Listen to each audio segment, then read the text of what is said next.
Good morning, good afternoon, or good evening, everyone. Welcome to our forum. Joining me today are Hani and Sarah, and my name is Bok.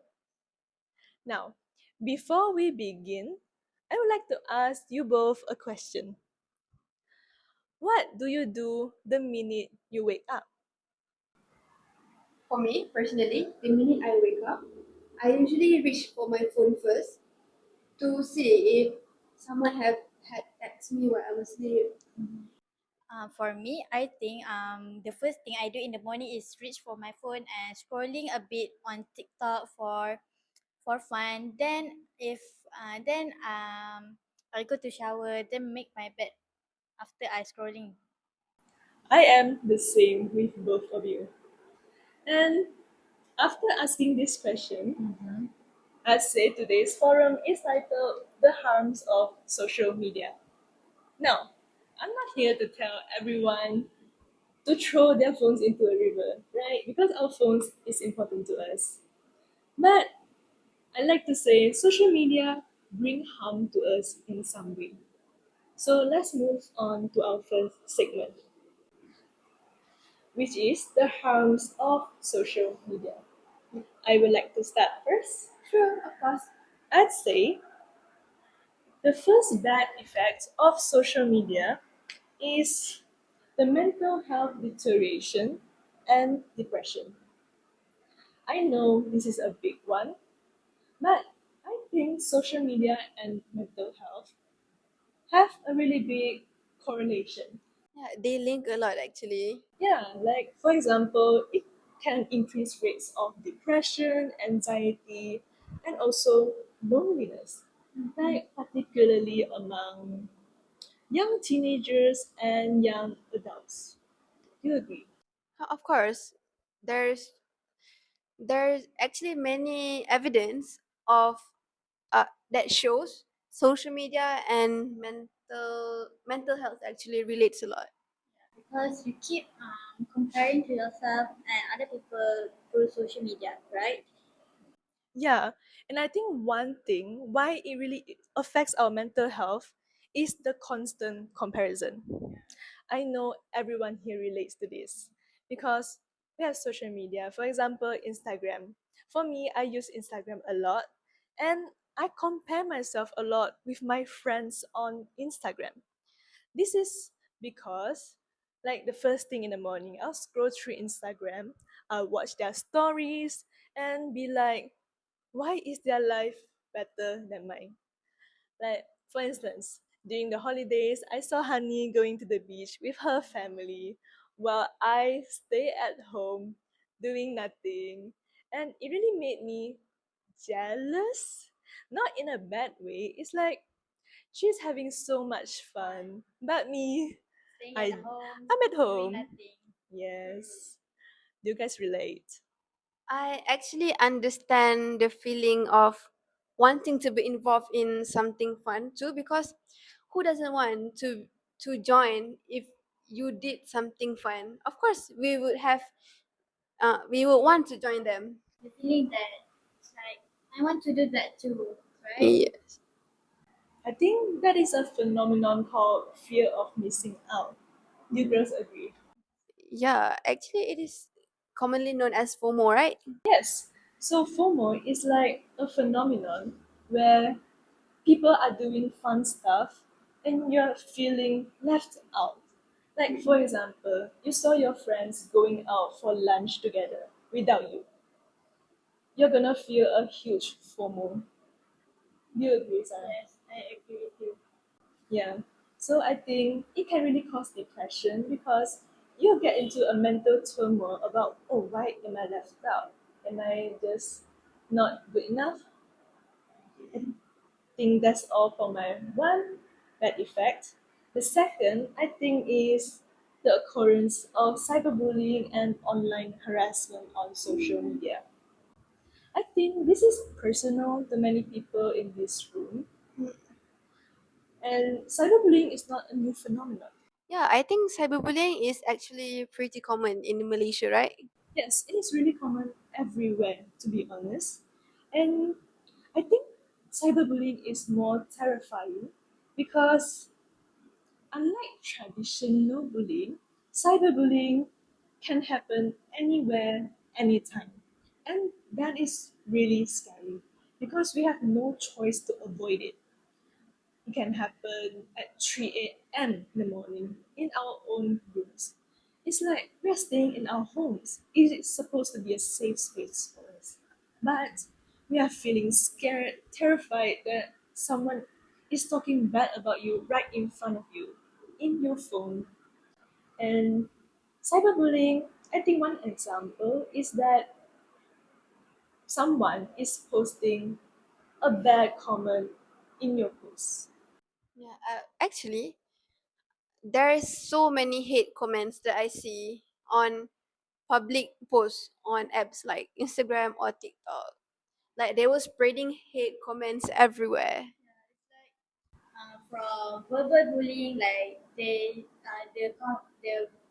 viewers, the bullies say that the person isn't pretty, the person should not post this, and somehow I think people should learn to keep their opinion to themselves.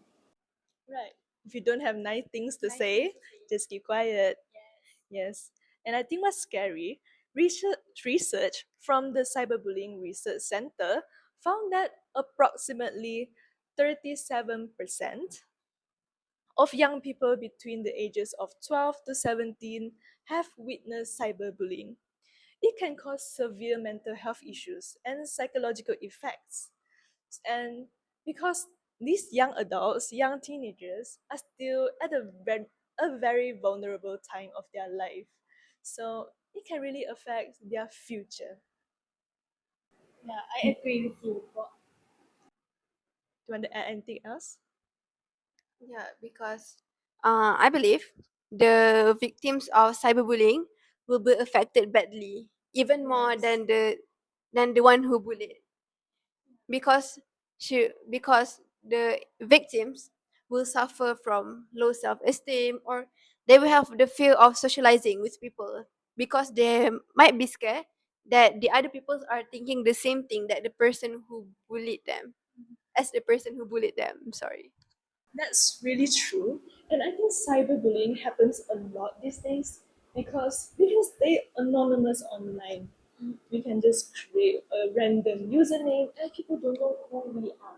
And that's the scary part about cyberbullying, I think.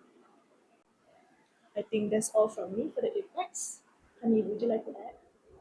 Of course, there is a few effects that I have in my mind right now, and one of them is very close to my heart, which is the bad effect of social media is the impact to body image and can be eating disorders too, particularly among young girls and women. This topic can be very heavy because not many of us will talk about this topic because they might think that it is a normal thing, but actually it is not. So, social media platforms such as TikTok, Instagram, or Facebook are filled with images or of people who post themselves being pretty, wearing some nice clothes, and it is what societies currently define as the ideal body. The current beauty standard. Yeah, the current beauty standard, such as extremely thin, flawless Yeah. skin, fair skin, and tan. The figure eight. Yeah, the figure. Yeah. But in reality, these images are actually heavily filtered, edited, or digitally altered before they are being posted. So many peoples are They believe that it is yeah, real. they believe that the photos are real. Yeah. And the problem begins when young girls, some even at 11 or 12, are exposed to these pictures repeatedly. So over time, they will start comparing themselves with the people they see online. They will think, why am I not pretty like them? Why am I not thin like them? Why my skin is not as fair as the people I see on social media. And what should be ordinary features like acne, chubby cheeks, or their body weight, it is unacceptable for them. I think you guys might have experience with this. I mean, not you guys, but the people around you. You might have heard about this kind of experience. Yes, I heard about it a lot. And worse, most of the youngsters, the kids nowadays, try their best to fit the beauty standards, like being thin, being white, and even they even tend to take medications to stay thin, to give they feel full, so they don't need to eat that much, right? Yeah, I'd like to add, because they're trying to fit into this beauty standard, it can be very, very unhealthy. Yeah. Like this severe cases are anorexia nervosa, or after eating, they will like induce vomiting. That is the worst. Yeah. And young adults are very successful. Subs- what is it called? Sensitive? No, it's like susceptible, I think, to this phenomenon. Yeah. And keep in your mind that right now we are talking about young girls who look at themselves in the mirror and feels like they are a failure Yeah, just because they do not look like the people who they see online. yeah. So, uh, what the most concerning part is this kind of thing is will come to you silently or it's silent. No one will know about it. You might you might meet a person and think they are just fine, but internally they are struggling. They might struggle with anxiety, insecurities, or even low self-esteem. And yeah, social media slowly become a space where self-worth is measured by appearance, likes, and approval from others. Do you guys agree with this statement? Yes, I agree with you, honey. I agree with you a lot, because young adults like these ages, they are trying to figure themselves out, right? They're trying to develop their personalities, and social media is the place that they find maybe, oh, they are suited for this, but it is not achievable. Like, it's very not achievable. Like both said, youngsters these days should learn to develop their self worth, right? Finding their self worth. But when they are critically active on social media, they will get the point that, oh, this is maybe the beauty standards of now, must be thin, must be pretty, must be the white, like that. So it creates the um unimportant actually mentality. Yeah. And moving on, I would like to talk about my second point. So, my second point is social media is quietly destroying something, one of the most basic thing our bodies need, which is a proper rest and a quality sleep. Yeah. So, from the studies I found, studies from the American Academy of Sleep Medicine have found that teenagers who spend 5 or more hours on social media per day are significantly more likely to suffer from sleep deprivation compared to those who spend more time online. So, people might be thinking, why this happened? One of the reasons the lack of quality happens is because the blue lights. Have you guys heard about the blue lights from the screen? Yes, I have. I think the blue light is that if you spend too much on it, it will disturb your sleeping routine, right? Yeah. So, the blue light emitted from the phone will suppresses melatonin production. So, melatonin production is the hormone that helps regulate sleep. Without melatonin production, it will be harder for you to fall asleep naturally.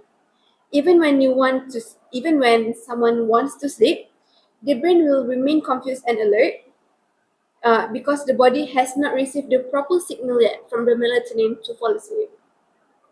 And the second one is because social media is emotionally stimulating. Have you watched any emotionally stimulating content recently? I don't even know about that, honey. Tell me more about it. Can I guess? Is it the brain rot content online? Yeah, sure. Brandware is one of the emotionally stimulating content, I suppose. Watching stimulating content such as heated arguments, viral drama, or even exciting updates makes our brain remains active and engaged even when it should stop because you are supposed to be asleep. So, uh, instead of relaxing before bed, people usually like to doom scrolling before sleep, which makes it harder for them to fall asleep. And the last reason is because the fear of missing out, or commonly known as FOMO. Yeah, I heard about it. So, many people will tell themselves that they will check their phone for only 1 minute before sleep. Are you sure it's going to be 1 minute? For me, I'll be scrolling for hours. Yeah, that 1 minute easily turn into 1 hour. From 1 hour to 3 hours, Yeah. from 11 p.m. to 3 a.m. Like by then, the valuable sleep has already been lost because you will not get the sufficient amount of sleep anymore. You slept late. And Sarah, would you like to add any effects? I think for my opinion is if youngsters and so everyone who chronically spend their time on online is they will have a privacy violation and data exploitation. Do you guys know what is that? Actually, no. Can you tell us more? Privacy violations happens when social media platform collects and uses personal information without them fully understanding it. It's like before you creating a new account like Google account or Instagram account, you need to actually read the terms and condition.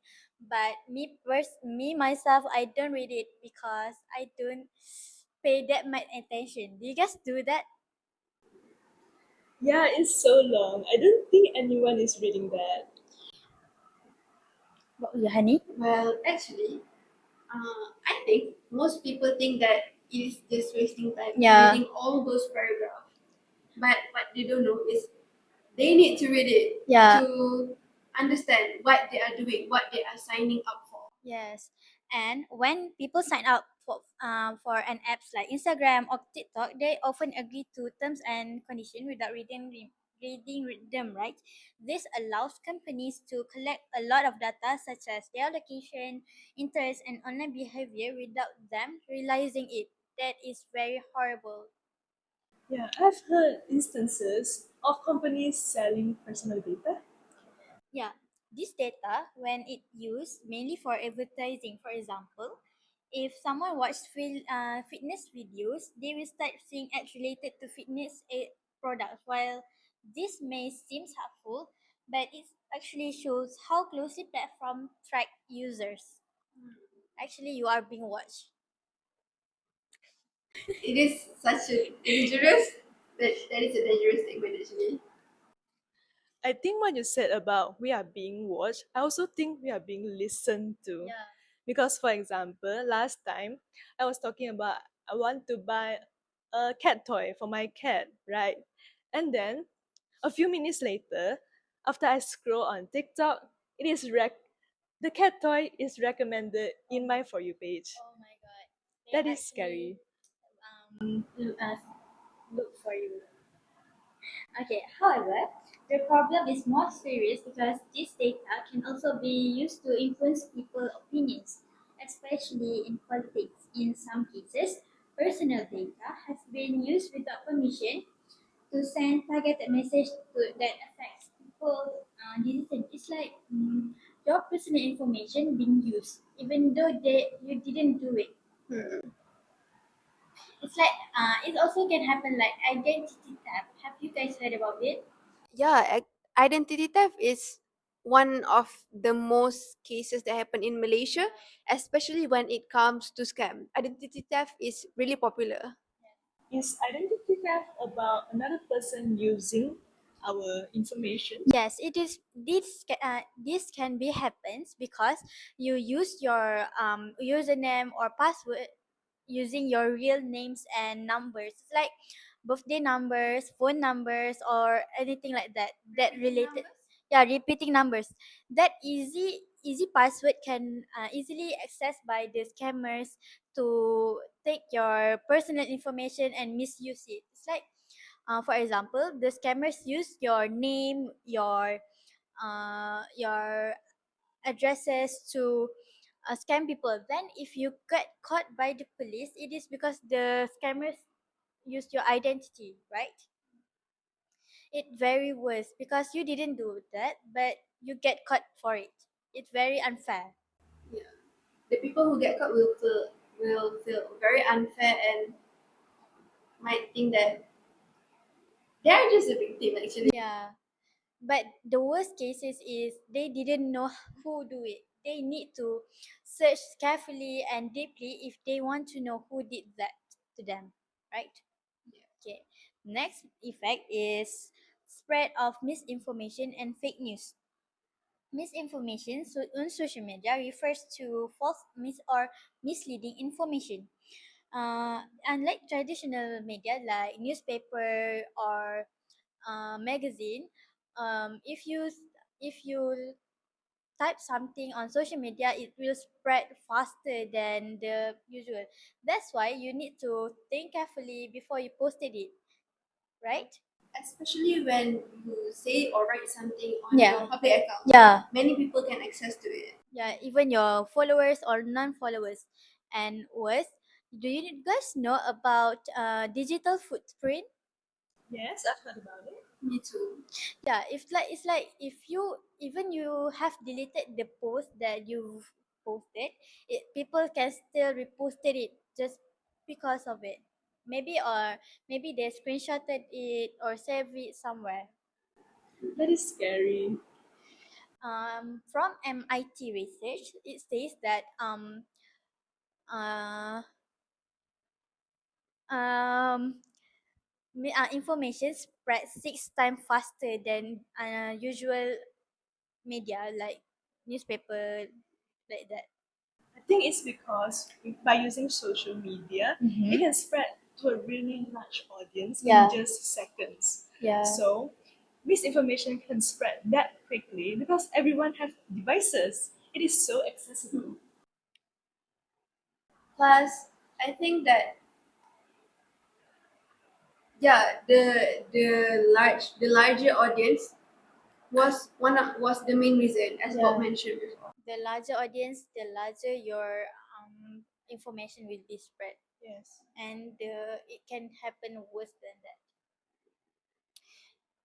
So, can we move to the suggestions I or still like to add okay? the bad effects. And I think for this one, it is very relatable for every single one of us. It is social media addiction and loss of productivity. Yeah, I heard about it. It is very addictive, social media. And an average person spends approximately 2 hours and 27 minutes on social media every single day. You guys know that? Yes, because actually I see many people are glued to their phones these days. So it is not possible that they spend that much screen time. Yeah, I think it is pretty scary. And for us students, we can actually lose productivity and neglect our work, which will affect us in the long run. Yeah, it will reduce our academic performance too. Do you guys have anything else to add? I don't think so. I think we can move on to the strategies. Sure. Yes. Would you like to start first? Sure. So, the first strategy that I would like to talk about is the mental health safe spaces online. So, the name can be intimidating for some people, but actually, mental health safe spaces online is uh, when we create a platform that is dedicated to safe and algorithm free space where I'm so sorry, algorithm free space where users, particularly young people, can access mental health resources. For example, when someone searches for content related to anxiety, depression, suicide, or self harm, the platform will actively redirected them to professional support rather than serving more triggering content. And this need to be done by every platform in uh, in social media, I believe, because serving more triggering content will do nothing better but just worsen the situation for the user. I agree. I think one good example is Google because not sometimes, whenever people search for harmful content on Google, the Google will redirect them to hotlines so that they can call the hotline instead of going deeper into a rabbit hole. Yeah, I agree. And even applications like Instagram have also upgraded to this feature. And I did see uh, a lot of my friend upload about this newest feature, and I believe that it will be really helpful uh Everyone. to everyone. Yeah. And the second strategy that I want to talk about is the phone-free bedroom rule. Can you guys guess anything about this rule? I think no phone in the bedroom. Yeah, same like Sarah, no phones. Actually, you guys are correct. So, this is a practical strategies that everyone can implement tonight. Yeah, it is something that we can do right now. You can just start anywhere, everywhere. You can do things like, for example, charge your phone outside the bedroom, or you can keep a physical alarm clock by your side.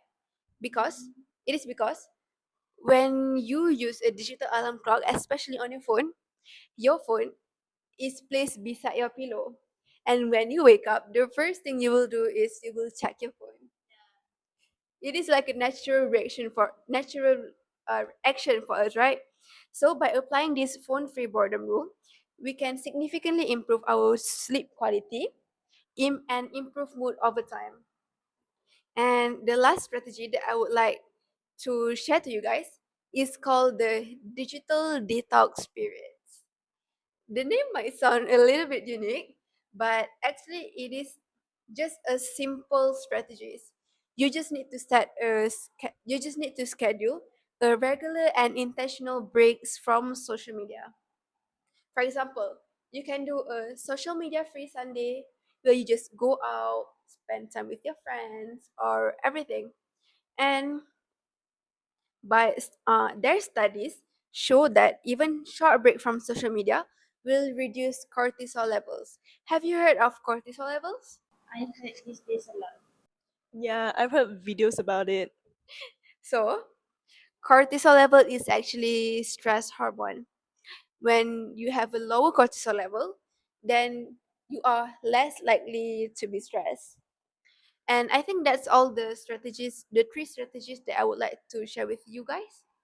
How about you? What? I also have a few suggestions on strategies on how to tackle this problem.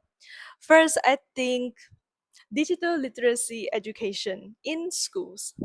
So, as future teachers, I think we must be knowledgeable about this content, and we need to teach young people from a very young age about this problem. For example, we need to teach them how to maintain a healthy digital habit and how to evaluate content online to avoid scams, and how to recognize manipulation like identity theft. Mm, I like to say a very good example is a country like Finland. Have you girls heard of it? If regarding the social media effect, I don't think so. Countries like Finland had already incorporated media literacy into their national curriculum, and the results are astounding. It is impressive in reducing susceptibility to misinformation and unhealthy social media use. I think as future teachers, we should be knowledgeable about this.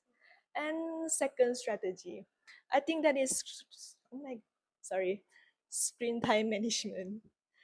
Um, there are tools, for example, apps in our phones that we can download, and most smartphones have have built-in tools for it. For iPhone, we have Family Link. Yeah. Family link, and even we do not need to link our phone to other people's phone, but they have prepared a report for every day how many hours we have spent on our phone. Yeah, that's a really good tool, right?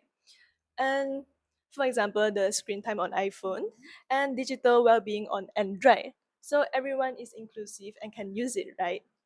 It allows us to set daily limits on our social media apps. And this strategy is so simple. We can just do it right now. And I'd say we should set a hard limit on Instagram, TikTok, and Twitter. And my third strategy is regulatory pressure on platforms. We need governments to hold social media companies accountable. Like, for example, the EU's Digital Services Act is a good example. It requires platform to be transparent about what they post and the algorithm of the app so that they can take down the harmful content. And I think it relates to Sarah point just now, relating to terms and condition, Oh yeah. because the company need to be accountable and provide uh, an honest and true terms and conditions for the users to read before they agree to something. Yeah, that's why companies must self regulate.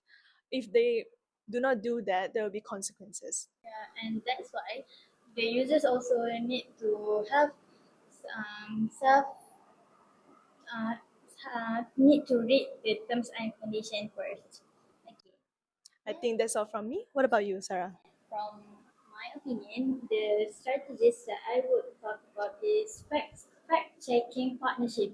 It's like for the companies like Instagram company, TikTok company. Okay, fact checking partnership involve a social media platform working together with independent organizations to verify the accuracy of online content. These organizations are trained to identify false or misleading information based on reliable sources and evidence. It's like before they publish the information, they pay someone to fact checking the information whether it's like true or not. That when it proves found to be inaccurate, the platform can take several actions for people who are responsible to check it. For example, the content can be labeled as false or misleading, and its visibility can be reduced so that fewer people see it. In some cases, users may also be warned before sharing the content. This helps slow down the spread of misleading information. And yeah, I actually, the fact checking partnerships, I think particularly need to be applied to the older generations. Because older generation tend to trust all the things they see, they saw online. Okay. However, for this strategy to be effective, it must be applied consistently across all platforms and countries. They should hire trusted people or invest more on this partnership to ensure that fact checking is fast and reliable, because this day is AI era, right? So all information must be fast and easy access to everyone. So they need to spend more and invest more. So the person who responsible for the fact checking do their work fast and neatly. Did you guys understand? Yes, we understand. Okay, my second point is algorithmic transparency. It's like algorithmic transparency means that social media platforms should be open about how their system decide and what content users see. At the moment, most platforms use complex algorithms to for user speed. It's like when you use social media, right? It's like when you search something, it will came out on your for you page. Yeah. It works like that. When you search for one video, there will be 10 more video of the same thing appearing on your For You page. The algorithm usually shows content based on users' past behavior or search, or based on what they like, share, and repost. While this can make the content more interesting, it can also lead to problem like misinformation and echo chambers because users only shown information that match their existing belief. Okay, my last point is personal data rights. Personal data rights mean that users should have full control over their own information and social media platform. It's like you control the social media, not the social media control you. It's like you create a strong password, yourself username, not use the. Sometimes if you create a new account, the social media will suggest a few usernames, right? Yeah. And a few passwords. It's like they control you, but actually you need um, to create yourself the password, the username, so you can easily remember. And when you create the username and password, you should not put your personal information like birthday, anything, because it will easily accessed by the scammers. Yeah. And I believe by creating a strong password, we can prevent ourselves from identity theft or being scammed. There are also verification. Like before logging into our accounts, there will be, for example, in Google, a two-step verification, which needs our accounts, our not accounts, our passwords and our Gmails, as well as our phone number to make sure that it is us. Yeah, it's like also the if you want to log in your social media from your second phone or second devices, you need to get the verification code from your first devices, right? Your main devices. That shows how safe and trusted online platform is this. Okay, last but not least, users should own their data, not the social media. Okay. Do you guys have anything to add? I don't think so. So, now, before moving on to our closing statements, shall we share one personal experience regarding social media? Yes. I can start first. One my one bad experience with social media is like someone stole my friend's identity. It is about identity theft. Like when I was very young, I would follow everyone and anyone I see because I'm still very young. So one time, someone posed as my friend. They used my friend's photos, her name, everything to talk to me. And I was still young, I didn't know. So I continued talking to her, thinking it is a friend, it is safe, right? But no, they asked for my information, this and that. But thank goodness for my family, they saw what I was going through. They read through the they read through the chat and they were like, Bok, I don't think this is your friend. You should talk to your friend at school. So I went to my friend and she was like, Bok, that is not me. Oh my god. So it is very scary online. So make sure to protect yourselves. I think your personal experience relate to me so much because for me, I think the most personal impact social media has on me is relationships. This is because at one point in my life, I realized that I know all of my friends' Instagram highlight, but not what they were doing in real life. And it just hits me that we would have changed hundreds of comments, reactions, but we never really keep updated of each other. And that makes me realize that I need to make some plans, go out with them, having a catch up session with them, and I need to be really present. I need to put my phone aside and focus on the conversation. Yeah. What about you, Sarah?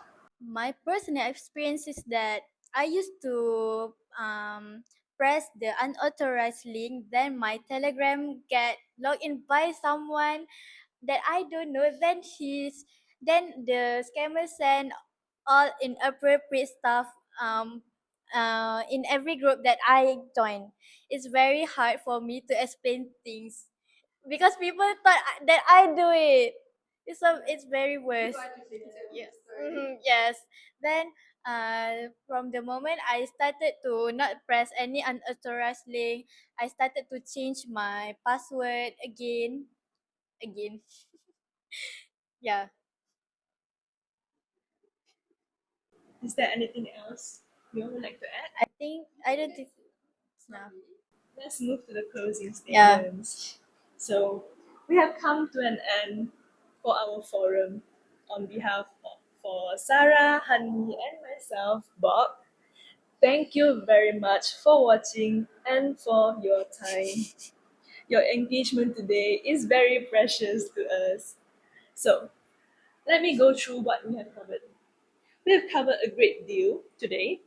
For example, mental health deterioration, cyberbullying, addiction, misinformation, Identity theft. yes, and body image, sleep disruption, and social isolation. Yeah. They are happening to real people right now. Yeah. Can I add something? So right now, the question is not whether social media has harms on the users or not. The evidence is everywhere. The evidence is overwhelming. The question is, what can we do to overcome it? Yeah. So I hope this podcast will spread awareness of this. I'm so sorry. I hope this forum will spread awareness on the effects of social media and the strategies to overcome it. And I think this forum helps you a lot, and you need to listen because it explains how social media in a good way and a bad way if you misuse it, right? Yes, thank you, Hani and Sarah. That's all from us today. Stay safe. Thank you for listening. Thank you. Bye.